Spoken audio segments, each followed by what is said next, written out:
Hello po, magandang araw po sa inyo lahat. Kamusta po kayo? Ang pag-uusapan natin ngayon ay tungkol sa mga maswerteng handa para sa taong 2021. Ang mga pamahiin ay may relasyon sa pagkain na naglalaan upang magdala ng isang magandang kapalaran para sa bagong taon. Ang mga maswerteng kahulugan ay kinakatawan ng hitsura o pagbigkas ng pagkain, at ang karaniwang pagbigkas ay may kasamang salita para sa kasaganahan, tagumpay at pagiging sama-samang pamilya. Ang Pasko at Bagong Taon ay tanging oras na ang isang buong pamilya ay maaaring magkasama-sama ng sabay-sabay. Kaya nagdiriwang ng mga tradisyon ay higit na mahalaga. Habang ang ibang relihiyon ay may iba't ibang mga estilo sa mga paghahanda sa mga bista. Kung bago pa lang po kayo sa akin channel, huwag kalimutan mag-subscribe at paki-click na din po ang notification bell para lagi po kayong update sa mga ibabahagi ko pong video. Umpisa na natin po.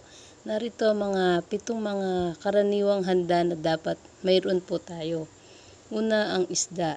Ang isda ito ay pandagdag ng kasaganaan. Ang isang buong isda ay para sa nagdiriwang ng bagong taon at nilalaan upang tanggapin ang kasaganaan para sa buong taon. Ang pangalawa ay ang dumplings. Ito ay sumisimbolo ng kayamanan.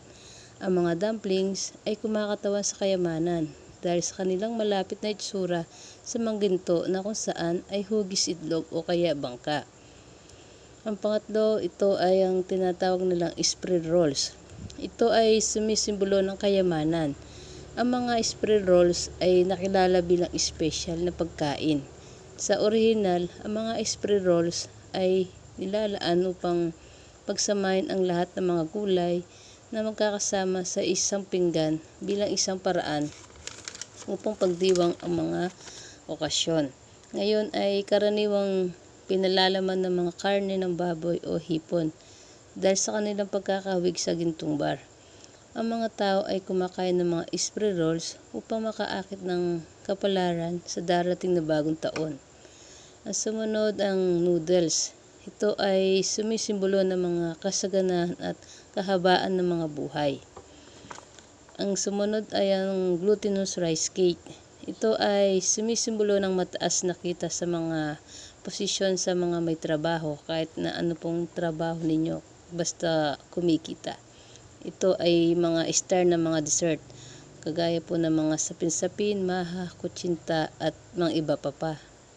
Ito ay mga sumisimbolo sa kalusugan, kasaganahan at paglaki ng mga kita sa mga may negosyo. Ayon sa kaugalian, ang dessert na ito ay ginagawa bilang pagkamit ng mga masaganang pamumuhay. Sumunod ang tinatawag nilang rice balls. Ang matatamis na rice balls ay pagkabuklod-buklod o pagkakaisa ng mga pamilya. Ito ay isang maliliit na mga dumplings na gawa sa malagkit na harina ng bigas. At ang panghuli naman po ay ang mga prutas. Ito ay sumisimbolo ng buong at yaman na. Ang ilang mga prutas ay kinakain sa bago taon tulad ng mga tangerine, dalandan at pomelo. Napili ang mga ito dahil sa partikular ito na bilog at mga ginantuang na kulay na sumisimbolo sa kabuuan at kayamanan at kasaganaan ng buong pamilya.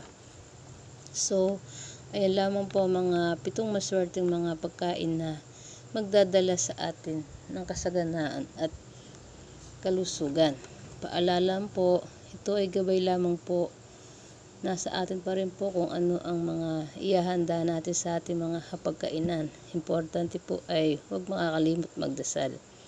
Importante din po na sama-sama tayo buong pamilya sa susunod pang taon. At salamat din po sa panonood hanggang sa muli.